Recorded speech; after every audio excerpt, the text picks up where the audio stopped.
cannot paying attention to your ROI really increase the return on your investment. Today we're talking about the only investment that I ever make that I never pay attention to the ROI. And that sounds crazy, right? It sounds crazy, but it is actually true. I never pay attention to the ROI on this investment. And I first learned this or experienced it when I was in the fire department. That's when it really came to life for me. Looking back, I didn't realize that I was experiencing it then, but looking back, that's when I first experienced this on a very deep and high level. And then in the fire department, after I experienced that as a fireman, I deployed it as a lieutenant. When I was in the South Bronx and I was running an engine company, I deployed what I experienced as a fireman. And then this was also reinforced in my real estate days from my real estate mentors. And that investment is so paramount. That investment's so important to me that I actually gave it a spot on the wall. I don't know if the camera's going to pick it up, but it's at the top of the wall. It's invest in people. Hold on one second. Pull this down. It's invest in people. Investing in people can look as simple as a conversation,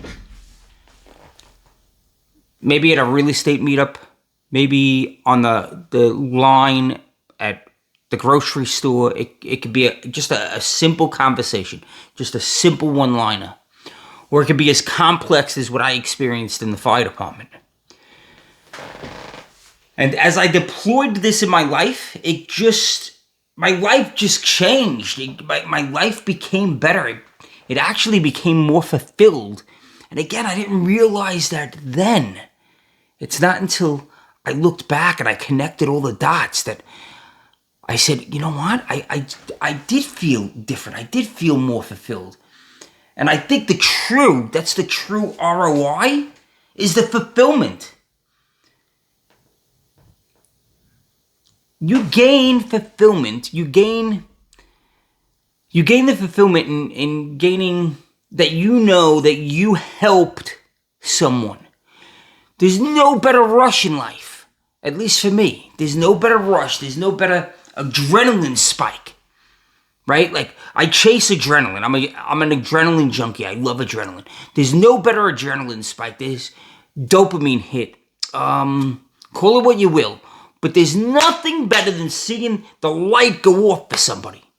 There's nothing better than seeing somebody win because of something that you said or something that you did or suggested. You just can't put a value on that, on helping people find their success. Helping people win. Helping people smile. Seeing the light bulb go off, right? Like, you can't put a price on that. You can't put a return on that. You can't equate that. Besides, that's really cool. Seeing people win and knowing that I played a part in that. It's an amazing thing. Now, I said I first experienced the concept in the fire department. And because certain individuals, my bosses at the time, we're going to talk about them in a few minutes, but because I experienced that, I then conducted myself in that manner. That's a return that you never even see, right? It's that ripple effect.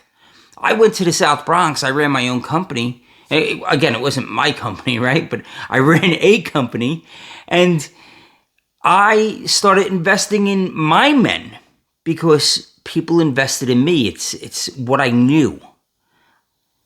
It's the way it was. It was the way it was. It was that ripple effect, right? The bosses in Queens helped me. The bosses in Manhattan helped me. And then I went to the Bronx. See how that ripple effect? We're touching 3 boroughs. The ripple effect's immense. Because you have to remember now, I was in Queens and Manhattan as a fireman, and then I got promoted. I went to the Bronx, and then I deployed this concept of investing in people. I deployed that concept in the Bronx with my men, and then they went out and they deployed it themselves. So guys that I touched are now all over the city touching people, all because somebody invested in me. Now, who invested in me? I was a brand spanking new fireman. I was a probie, right out of probie school, right out of the Rock. I went to Queens, and and this is a funny story. I got a funny story about Captain McMahon that I will bring full circle at the end for you. It's really, we do live in a small world. But I had Captain McMahon, I had Lieutenant Bolger, Lieutenant Patton that went on and became a chief. At the time, he was Captain Pell, but Captain Pell, he also went on to become a chief. I sat down, and one of the guys that helped me, invested in me, was a Chief Holzmeyer. The seniorest guy on the job, the most senior guy on the job, was in my corner helping me. Like, wow. Like, this guy has more time on the job than I have alive. Like, he's got more time fighting fires than I do on Earth. Like, how is this guy invested in me? Like, you think about that, like, wow. And then it was reinforced with my real estate mentors. Like, when I left the fire department and I went to my real estate mentors, my real estate mentors gave me mindset over real estate. They gave me collaboration. They actually believed in collaboration, not competition. And that blew my mind. My real estate, my key real estate mentor taught me mindset. Because he saw that I was hitting my head against the wall. I came to him just for real estate. Teach me how to invest in multifamily real estate. And he invested in me as an individual. Because he saw that I was knocking my head against the wall. And he asked me questions, and he was like, all right, I'm going to give you this. I'm going to plant this seed. That's what investing in people is about. It's about planting a seed, about supporting them, guiding them. So I want to go back to the fire department real quick. Before I explain to you how you can and how you already have invested in people. I told you there was a funny story about Captain McMahon. Captain McMahon is the first boss that took an interest in me. And I went to him because he was my direct captain. And I went to him and I said, listen, how do you feel about this? How's the fire department feel about this? Because remember, I was on probation. And I talk about it in another video, but I was very hesitant to take the promotional exam, even though I was allowed to, because I lacked the experience. And I went through a whole thing in the police department where I didn't have any time on the job. I lacked the experience. Somebody else, like, that was the same experience as me ended up taking off. But when I was in the fire department, I went to Captain McMahon, and Captain McMahon was he was the first boss that invested in me. And then he really poured into me. He kept giving me advice. He kept expecting questions from me. He was like, listen, come to me with your questions. If you don't understand something, remember, it sounds kind of trite now, but I didn't know what an FT2 was. What's an FT? Hey, Cap, what's an FT2? Because that was the official name, right? The manufacturer's name. That's was the official name. And FT2 just stands for fog tip. He's like, you know the fog tip nozzles we have? Yeah, that's what it is. It's FT, fog tip. I'm like, oh. But he was open. He never thought a question was a bad question. And through my drive, Lieutenant Bolger and Lieutenant Patton saw that drive, and they kind of jumped on board with mentoring me. And they too, I remember one time we were going into a private dwelling. Right, we were crawling in with the hose line, and the captain said, "Hold on a second, like just hang out a second, because we're like in the fire department. You're all like revved up, right? Like the adrenaline's flowing, you're pumping, you're like all excited." And he's like, "Just hold on a second," and he would point out to me how the fire was moving. And later on, he said, "Just remember that, because as a boss, you're gonna need to know. You're gonna need to kind of be able to look at that and say, all right, the fire's going to travel in this direction. Is it going up the wall? Is it going along the wall? Is it coming across the ceiling? What's in the room?" And he gave me that breakdown. He gave me the breakdown of what to be looking for. Not necessarily as a fireman or a nozzleman, but as a boss. And here I am. I got like no time in the job. He didn't have to do that. I was leaving his fire company, going off somewhere. But he took the time to do that. Bolger and Patton did the same thing. Like all of those guys I listed, they all did the same thing. The lieutenants and the captains more as opposed to the chiefs, because the chiefs, it's just a different job, right? But they would share their experience with me, and they would teach me how to look at the fire ground through their eyes, so that when I became a boss, I could look through the fire ground, essentially, through their eyes.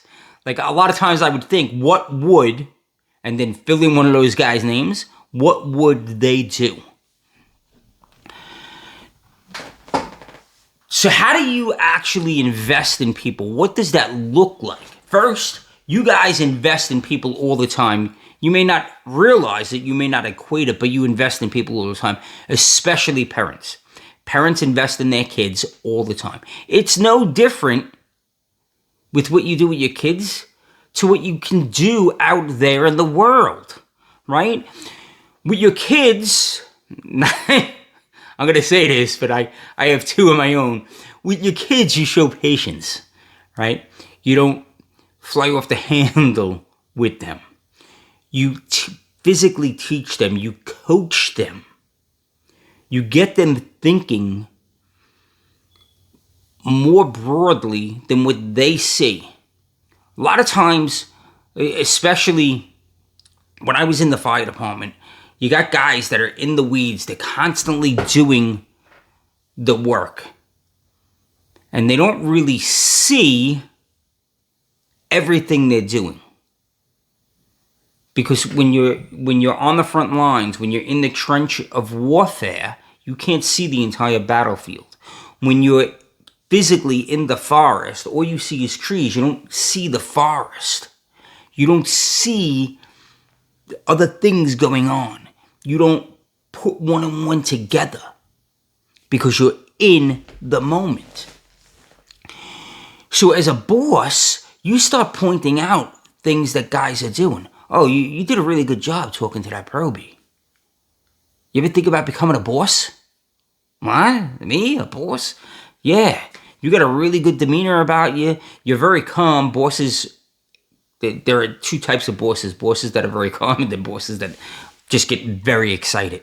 And the calm boss is the boss that you'd rather be and follow. So you have a very calm demeanor about you. You're good with people. I'm good with people? Yeah, did you see what you did with that probie? How you explained it to him? You didn't fly off the handle. You didn't think he was out of his mind for doing what he did. You just kind of pointed it out. So that's invested in people, and everybody does it. Whether you're in business or friendships or family, focusing on the growth, the well-being, the success of others leads to those deeper connections, those stronger bonds. It leads to wins and achievements. I will ask my people, like in the preschool, right? We promote to the executive level or like the supervisory level. We promote to the supervisory level from within. I don't like taking people from the outside and bringing them in. I like promoting from within so that the teachers in the classroom, there's some advancement there for them. They could be coached up. Building relationships with people. At some point in time, we lose that. As we grow older, we lose the ability to talk to people sometimes. We're worried about what that person's going to think of me. That's something else. Any person that ever invested in me, and when I invested in others, I didn't care. Like, I didn't care in the sense of, like, take your action. Like, I didn't care if you thought I was overstepping. When I made the suggestion, you should go study. You should study and take the promotions exam. You should do this as the senior man. Being the senior man, right? We have kind of 3 levels in the fire department: probies, Johnnies, and senior men. And investing in those 3 individuals, like the probies, you would invest in a certain manner. You would show them a whole bunch of stuff. And then you would quiz them. Like, I would do drills. I would stop we'd be driving down the road, and I would stop the rig. Like, pull the rig over. Well, what's up, Lou? Just pull the rig over. And we'd pull the rig over, and, hey, I knew I had a probie in the back step. Hey, Deco, come on out here. Jason, by the way, I'm giving Jason Bazile. Bazile's another one of my probies. So they would jump off the rig, and we would point things out on the building. And this is what a brownstone looks like. So when you're reading the books, this is what they're talking about. That's the dead man's room up there. This is what the cellar is. This is what the basement is. This is the parlor floor. Like, all of these terms, we would actually put tangible things in front of them so that they could see it. And then I would say to the Johnnies are like, you come off probation, so you're still new. You're in that 1 to 3 year range, 4 year range, and then you start going up in seniority. But I would tell the Johnnies, like, I would train the Johnnies how to train the probies and the senior men. I always wanted my guys to think like me, because I didn't want them just following me blindly. If I dropped, right? Let's say I had a heart attack on the fire ground. I needed those guys to still perform their duties, to still think like me, to still take action. So we would stop the rig. I would invest time in them. I would ask them what really drove them. What I was inquisitive in their lives. And then I would step back and I would watch them. The same thing in the preschool. Like, it's kind of hand in hand. So I'm going to leave you with this, because this is really important. I want to know who you yourself will invest in. Who are you going to go out there and mentor, coach, tutor? Who are you going to go out there and turn the light bulb on for them? Because that investment, the ROI, is tremendous off of that investment. It's an automatic. It's the only investment that you can make that's automatically has a return. At bare minimum, the return is the fulfillment that you get for seeing the light bulb go off. That's the minimum return. That's a pretty damn good return. The maximum return is that ripple effect we spoke about. So I encourage you to go out there and invest in people. Ask them questions. Be inquisitive. Be curious. Go out there and invest in people. It's the best investment you can make. It always has an ROI. You never know what that ROI is, and that's part of the fun. Guys, we live up here in the numerator, not down here in the denominator. Go out there today and be unstoppable and crush your day. Absolutely crush it. I love spending time with you guys. Have a very blessed day.